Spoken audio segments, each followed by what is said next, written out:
So our special guest today is Kenzie Jennings. Welcome to the show. Thank you. Thank you for having me. You're very welcome. So tell us a little bit about yourself and what got you started in writing. Well, it's really funny because I did a little research recently. Somebody came up with this term called maladaptive daydreaming.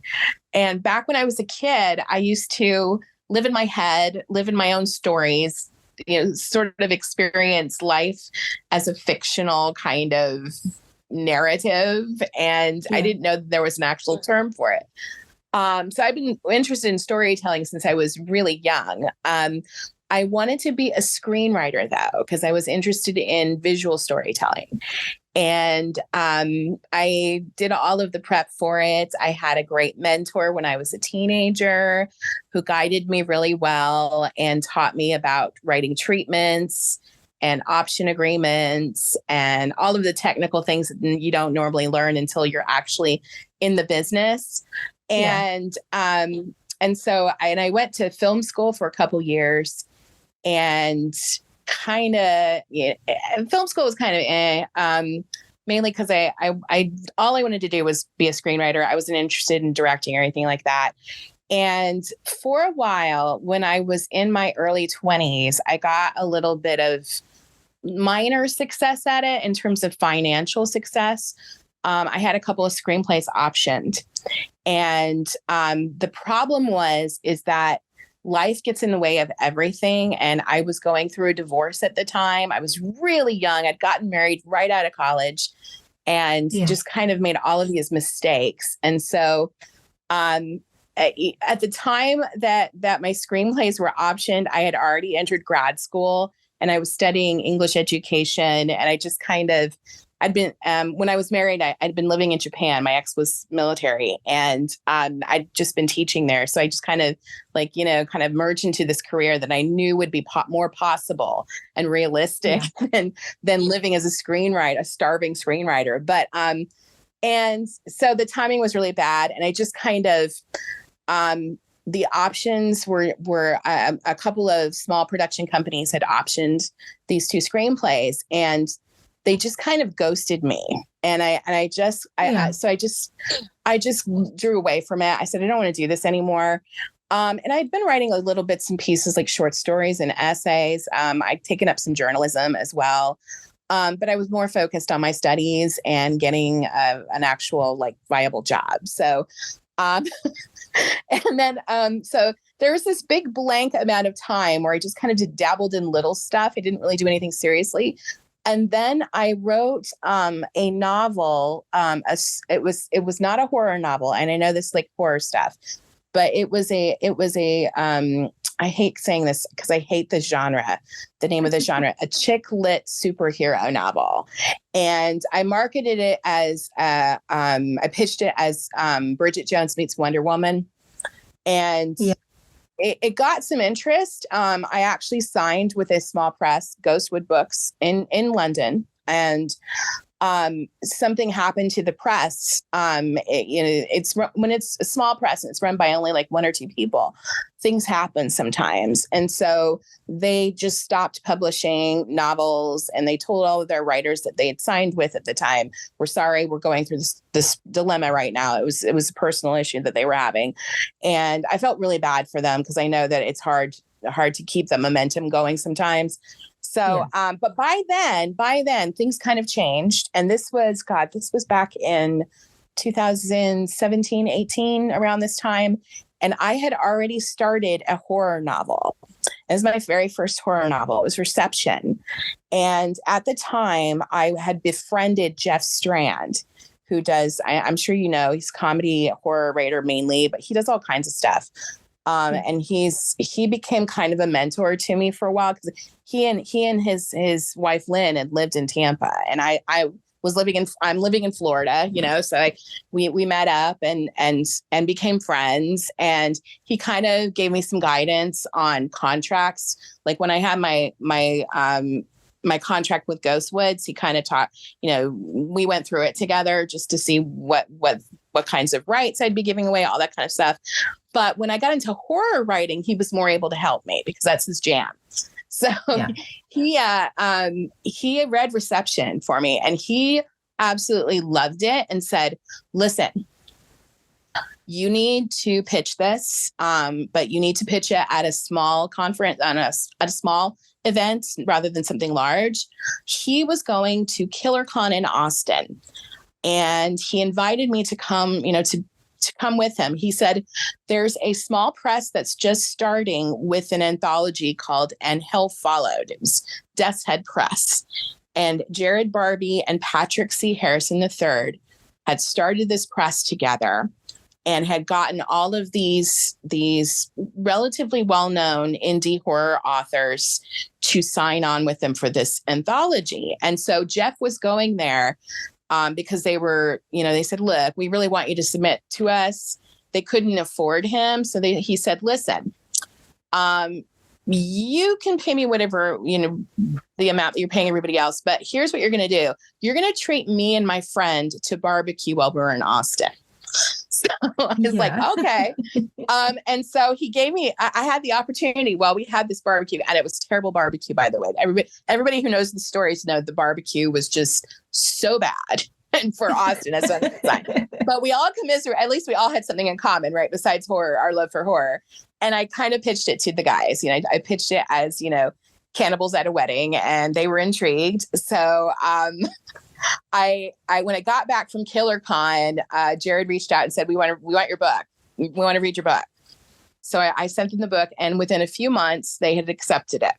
So, and it was published 2019, next year. And then that just kind of became the start of my horror writing experience. So now that's what I do, as I write horror primarily. But anyway, so that is my backstory. So what drew you to the horror story? Here we go again. So what drew you to the horror genre specifically? Okay. Well, I mean, like I said, I know a lot of horror writers kind of say the same thing. Oh, I loved horror ever since I was a kid. Yeah, we all did. We really did. Okay. And we had a lot of us had, especially Gen Xers, morbid childhoods, we had, rough parents and school bullying was a thing. So horror is naturally something that we all were kind of drawn to, especially in Stephen King and of course movies. So it was embedded in our pop culture psyche, and it was for me, obviously. I became interested in the genre when I was very young, because my father, who was a scary man when I was growing up, I remember him being incredibly afraid of a movie. It was American Werewolf in London. And he came back from that movie completely rattled. Like the scary man was scared of a scary movie. And I was fascinated by that. This was like a man. I'm like, really? This tough guy is actually afraid of something. And he was just, the special effects, they were so believable to him. And so I think that's what made me gravitate towards the genre when I was young. But writing, though, was a different matter, because this reception was actually, I hadn't really considered writing horror. This is the weird part. I loved it, but I kind of loved it from afar, worshipped it. Sort of I hold these authors in such reverence. I could never presume to be a horror writer until my little sister got married at this really weird resort in the middle of Texas Hill Country. And it was just a creepy place. And there was lots of tension going on too, with family and stuff. And I told her, I said, I am so going to write a horror book that's set at a resort like this. And I didn't know the story until I realized when I got home, it's like, oh, well, the story's right there. It's a wedding, everybody knows weddings. So I really took this thing that I knew and just turned it into that. And it just happened to be, I was like, it's going to be a horror story, obviously, because of this creepy place. But I really need, like, besides the creepy place, I need obviously the obstacle. You need the antagonist. You need something. So I thought, what if the groom's family were cannibals? And I was like, Texas cannibals go hand in hand. These are rich cannibals, though. These aren't Texas Chainsaw Massacre, backwoods, mutated cannibals. These are like really well oil cannibals, oil country cannibals. And so that's basically how that started there in terms of the horror writing. But I realized also that it's extraordinary, and I know other authors. I know of other authors who said the same thing. Horror writing is cathartic. And I mean, it allows us to, if we're frustrated with some element of society or something going on in our lives, it's a great way to cut loose and not harm anyone. It's harmless. Yeah. I hate hearing the research, though. People saying that horror writers are psychopaths because of this. I'm like, no, not at all. It's the extreme opposite, actually. We're incredibly empathetic people and sympathetic people. And that's our therapy is this, we get this. Horror is an emotional experience, like an extreme emotional experience. So, yeah. But anyway, I've stuck with the horror genre because I have found it absolutely cathartic. So, yeah. So just a quick question. How did your sister feel about you writing a horror story on a wedding? Oh my gosh. Okay. So, well, I mean, she loved it. Right. But when the book finally came out, I can't say anything about the book, because if anybody wants to find it, read it, get it, read it and whatnot. But I can say that when she read it, she said, she texted me, and all she said, can I swear on this show? Of course you can. Okay. And then he said, I have to say exactly how she said it. She said, "What the fuck have I ever done to you?"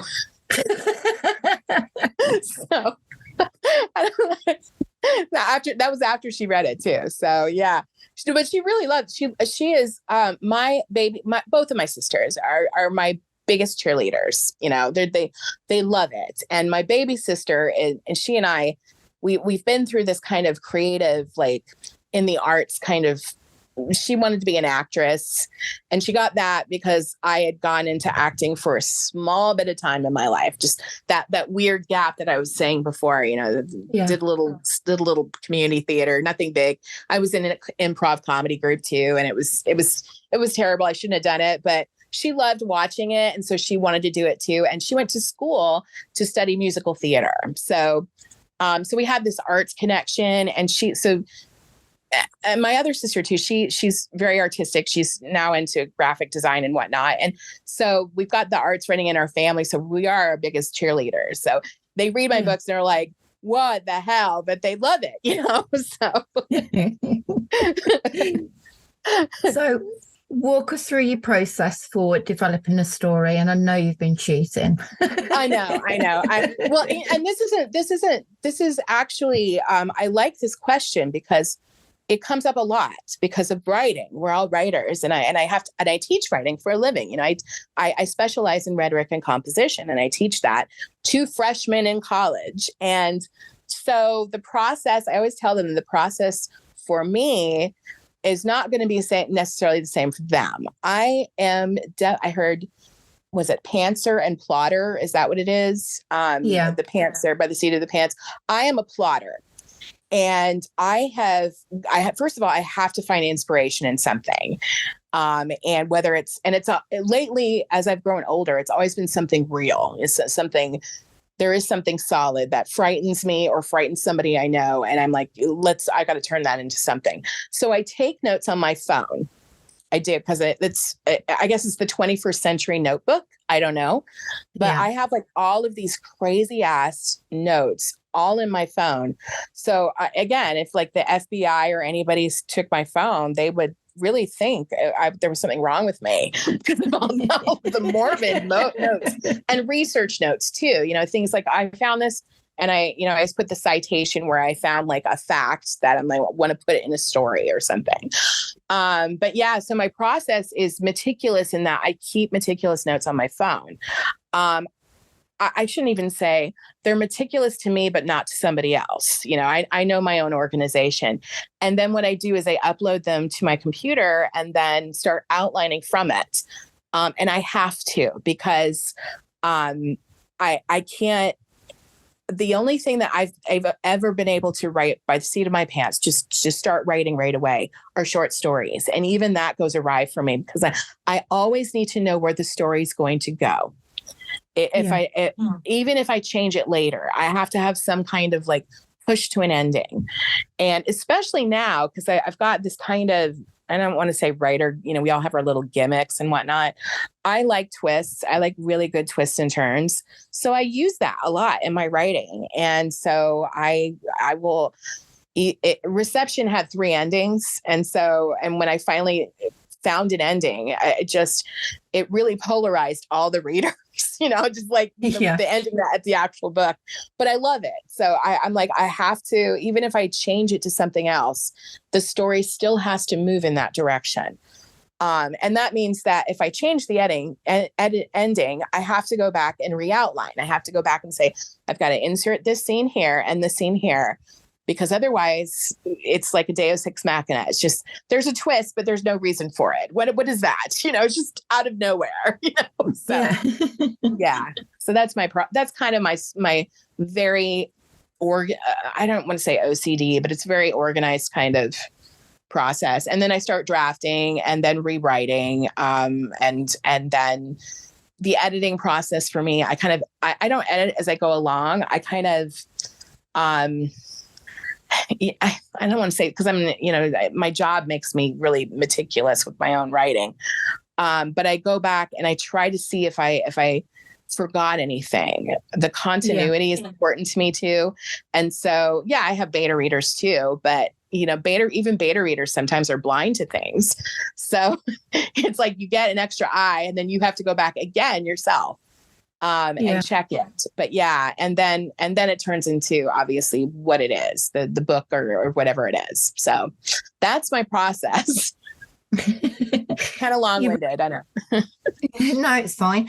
You're right though. You can miss some things because obviously you're seeing those words constantly and you know exactly what's going to happen and what's going to come next. And even with beta readers, you can get the same thing with beta readers. They've read so many books that they probably just skim over things, not meaning to, but obviously that can happen. And little things can be missed. Right. And I always tell my students too, it's exactly as you touched upon. If you've read way too much in a short amount of time, you develop what I call writer eye, which means you don't see your mistakes. It's over and over and over, and you've seen too much text, and it's just been in your line of sight. You've been reading way too much. So and it's the same with reading. Just you read too much, so you miss it. You do. It's too much. Too much information all at once. So that's right. So how do you go about creating new characters? What's the process for that? Well, Reception was easy because they were, little bits and pieces from people I knew, and then people I obviously didn't, totally creative characters. But recently I've been like, okay, so there is a splatter Western book, part of the Death's Head Press Splatter Western series. They're all individual stories, so you don't have to read them in order or anything. But how many of them are there now? I don't know. Mine is number 7. Mine is Red Station.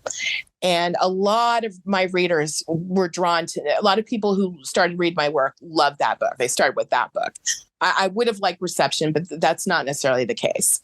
And of course, Red Station is slightly based on a real family. Like the antagonists are based on the Bloody Benders, who are the first American serial killing family.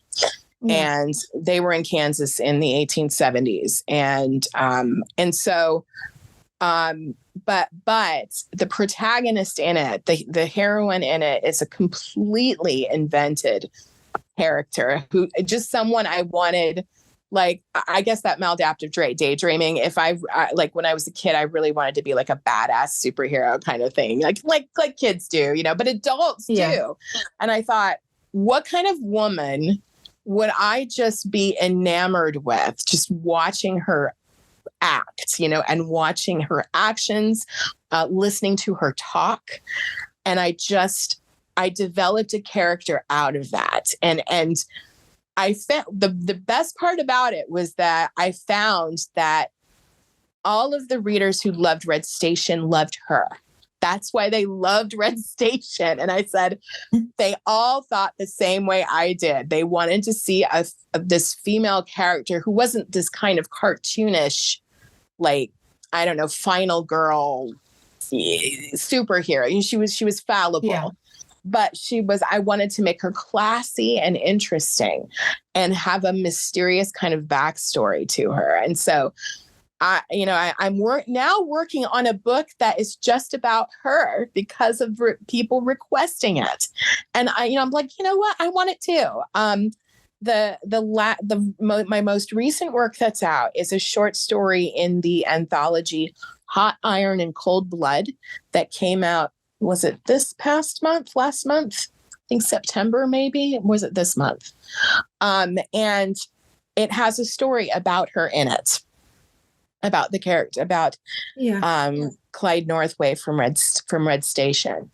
And I'm just, the more I write about her backstory, the more I love her and everybody around her. So the process of creating a character now is a character that I want to not just befriend, but want to be in that kind of maladaptive daydreaming way, Yeah. Yeah. Is that silly? I don't know. I'm a middle-aged woman who's fantasizing. I mean, come on. I think authors all have their own different ways of creating characters. Some base them on personal experiences and things like that. And I think just everybody's got that uniqueness. It doesn't matter how you do it. You've done it, and that's the main thing, isn't it? Yes, absolutely. Mm-hmm. So what's the most difficult story or scene that you've ever had to write, and why? I can actually answer that because I thought about writing about that.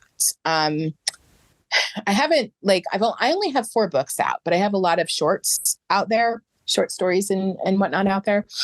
And one short story that comes to mind that was very difficult to write because it was one of those there were things that were cathartic about traumas that I'd had before.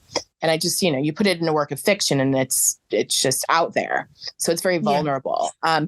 It was a short story titled Peelings, and it was in the anthology Worst Laid Plans by Samantha Kolesnik was the editor, and Grindhouse Press put it out. It was about, bad vacation, horror and trips, vacations. And the Peelings is about a woman who's, because I live in Florida, I wanted to write about something about Disney, I hate to say that, but it's kind of Disney, but I don't mention it. And it's just about a family that's there, and the husband is and her daughters are just abusive to this woman.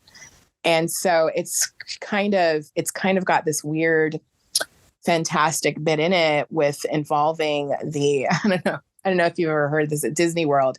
They have what's called the Princess Breakfast. And it's where little kids can have breakfast with the Disney princesses, women dressed as characters, people playing characters. But I thought, what if we took that element and made it into something sinister, so that she's been dying to get out of the situation, and she's supposed to be in the happiest place on earth, and she's having a horrible time. And the ending is it's that kind of, she lets go, but this strange Disney-esque princess comes in and confronts her in the restroom of this place. And I can't really give too much away, but it was a form of escapism, you know. So and it's violent and horrifying, and but not as horrifying as the situation she was in throughout the whole thing, you know. It's and so yeah, that was very difficult to write a story about an abusive family, you know, and genuinely domestic violence is hard to write about. And yeah, it is from personal experience. And, but it is the only short story I've ever done that actually has that sort of, that real traumatic darkness to it. The others are kind of, yeah, there's some realism in it, of course, but not to this extent. So yeah, and the feedback I got from that was always like, I hate the husband, I hate the kids. I'm like, of course you do. Of course you do, because you were in that the character of the woman, the wife who wants to get out, you know, who's stuck there with them. So yeah, that was definitely the hardest piece I've ever written. There are more, I'm sure, but that's one that's been popping up in my psyche for a while. So for sure. Yeah.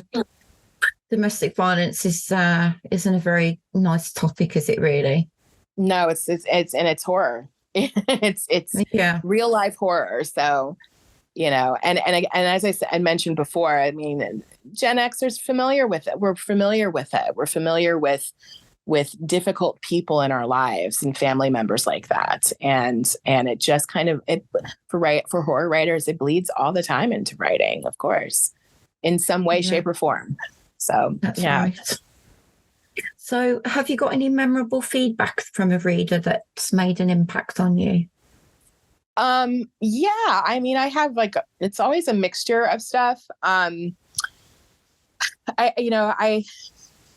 hate saying this because I want to go back to, because she's fresh in my head. The lady had read the Red Station character. I have the best feedback I get are from my female readers who love her because they love her so much, you know, and it's sort of this kind of, I want to express to them that I know they love her because I love her too. And it's just kind of a mutual thing, but that sort of feedback when a reader kind of not just gets you, but just like adores what you've created, just adores it, you know, that always resonates with me, you know. And I'm kind of, it's not kind of, I'm chuffed that they loved it. It's this kind of, you know, sister, you know, you want to be this woman too, just like me. Absolutely. Yes. So yeah. And, you know, and feedback from other things. One of the, going back to reception, one of the things that I got, because the protagonist is going through a condition called benzodiazepine withdrawal syndrome. She's come out of rehab to be in her sister's wedding. And it's a court mandated rehab. And you're not supposed to, those who've been on benzodiazepines like Xanax and Valium and whatnot and Ativan, rehab is not the place for them. It's a dangerous thing to do. And so we know that this woman is on edge. And what was really interesting was that I had a couple of readers message me and say, how did you get that condition down so well? You know, and of course it revealed that they had it too. You know, they had undergone the benzodiazepine withdrawal syndrome. And I told them, I said, me too. You know, the whole writing from life, I'm like, I could not have written this. Of course, research went into it, but I could not have written it as relatively authentically, you know, without all the horror involved, that I could without having had it, you know, experienced those side effects, experienced all of that. So, I mean, I'm obviously the character was, again, the horror element was over the top, but that part of it. And that was always interesting to me too. And when, again, it's going back to resonating with characters. I love that. But I hadn't considered, I don't consider the deeper aspects of that. I don't consider, and it's really shallow of me to say something stupid like that, I'm sure. But it always startles me when a reader says, I really appreciated this because I had been through this, and this was exactly what I went through. I stood there and go, what? Oh, that's right. I did. That's right. That was the core of it. I forgot about that. So that always resonates with me too, whenever I hear that from readers as well. But yeah, so now I'm just thinking back to the things I've heard. About that. That's interesting. Anytime, it's like all the memories that come flooding back. So have you got any exciting projects that you're currently working on that you can share with us? Oh, golly. Okay. Well, okay. Anyone who knows me knows that I have these weird hiatus. I have like multiple projects going on right now, but I can't write right now because I am in heavy essay grading, research paper grading. My work is just crazy. So the day job kind of keeps me from that. I write little bits and pieces and whatnot, but I don't have enough. But yeah, I've had this book going on for the past year and a half, Northway, which is the sequel to Red Station, as I said before. It's kind of a sequel prequel. It's about the character. I also have, and I am finishing the last touches on it, a psychosexual horror thriller called Nice Girl. And the title, I'm still kind of messing with the title a little bit, but that's the working title. And it is think of like, remember the 90s, like erotic thrillers, like Fatal Attraction and Basic Instinct. Well, Fatal Attraction was late 80s and whatnot. But I wanted to do something like that, but turn it into something very Florida set and have a straightforward horror element to it too. So I'm working on finishing up that and then retitling it, coming up with something different with that. I don't know if I'm going to go with a publisher or not with it. I might just put it out myself. Because it's hard. It's kind of hard. It's funny whenever I'm trying to market something and seeing what publishers, especially particular niche parts of the genre, like like things like 90s erotic thrillers, like which publishers would be interested in something like that. But anyway, so I hope to finish it by December. I hope so. I hate giving myself deadlines. There are some short stories that I've committed to. And this is like one of the worst things right now is when I commit to something during the worst part of the school term. Because I don't know if I'm going to be able to I don't know if I'm going to make one of my deadlines, and I just realized that now. But I've got several short stories as well. I've committed to a few anthologies for them. Trying to think what else. Oh yeah. Okay. So, there is a, kind of a novelette called Wreckers that's in 2 publications, what was the name of that publication? It was The Avarice from D&T Publishing.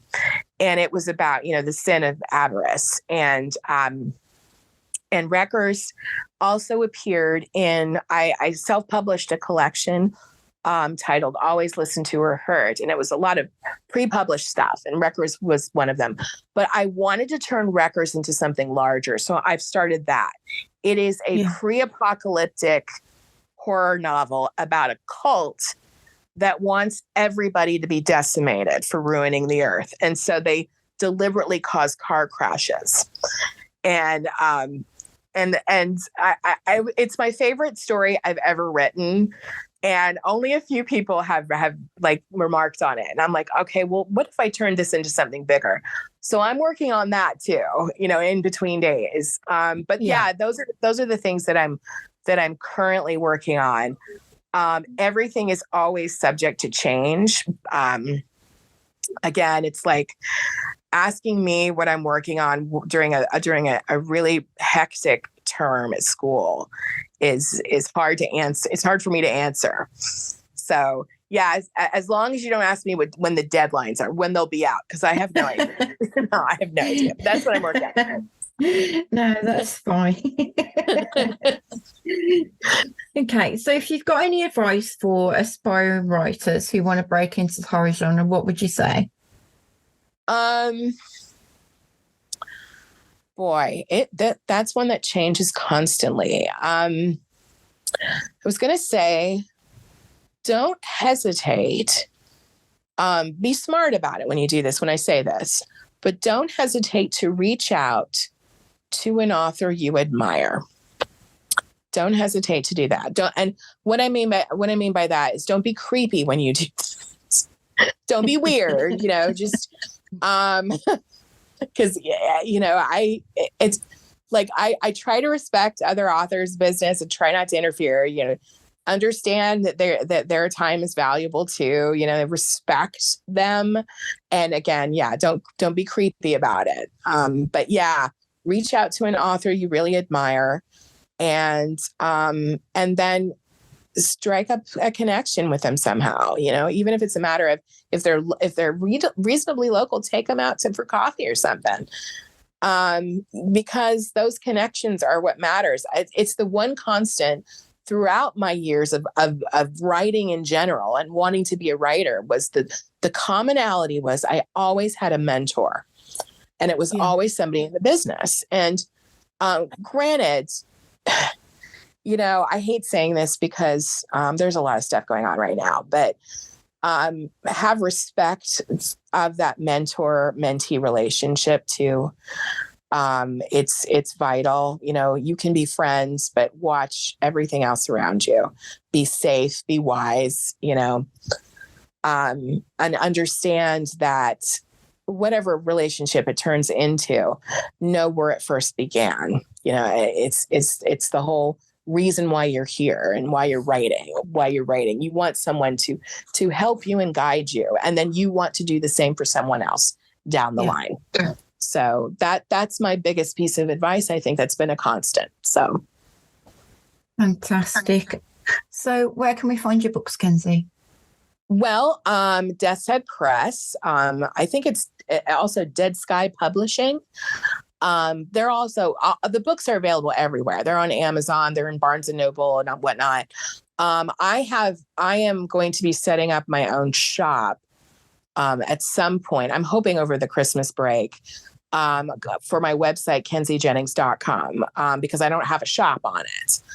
It looks like a blog, and it doesn't look like a writer website. And I'm like, all right, well, I've got to find some time to turn it into something where people can purchase signed books, because I have inventory, and so I can certainly do that. But kenziejennings.com, obviously, but the places right now, obviously Amazon, Death's Head Press. I think it's Dead Sky Publishing is their their big publishing company.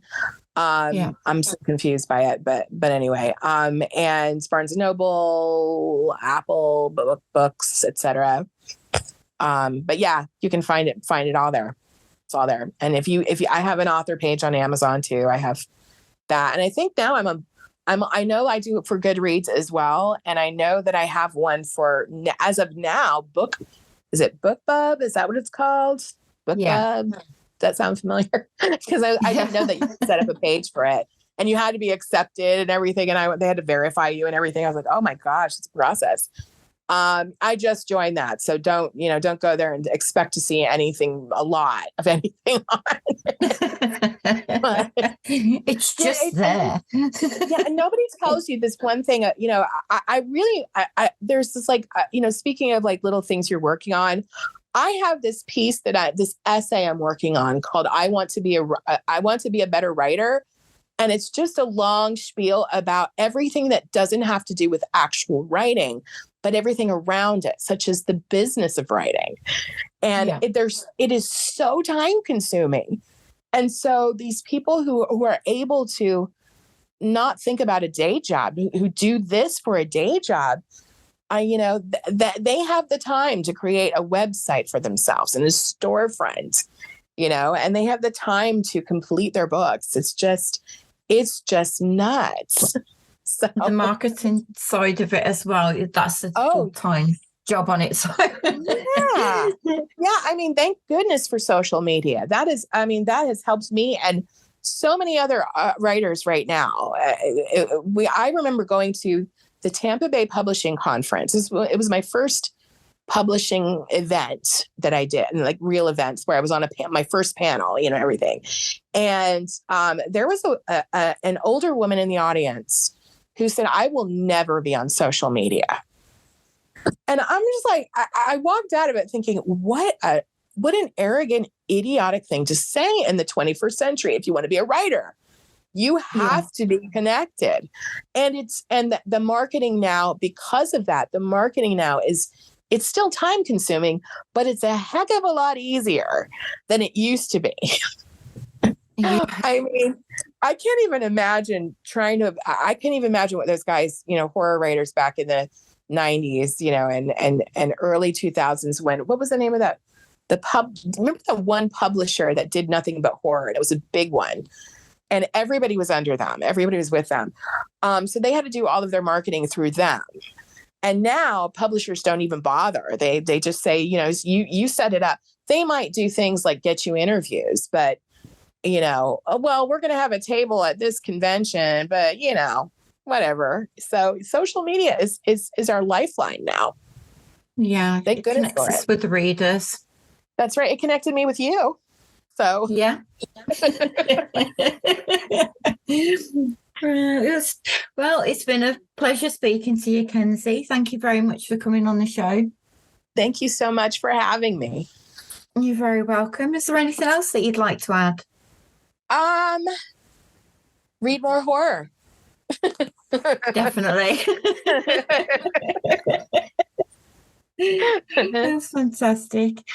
Okay, so what links do you want me to put at the bottom of your YouTube video? Oh, yeah.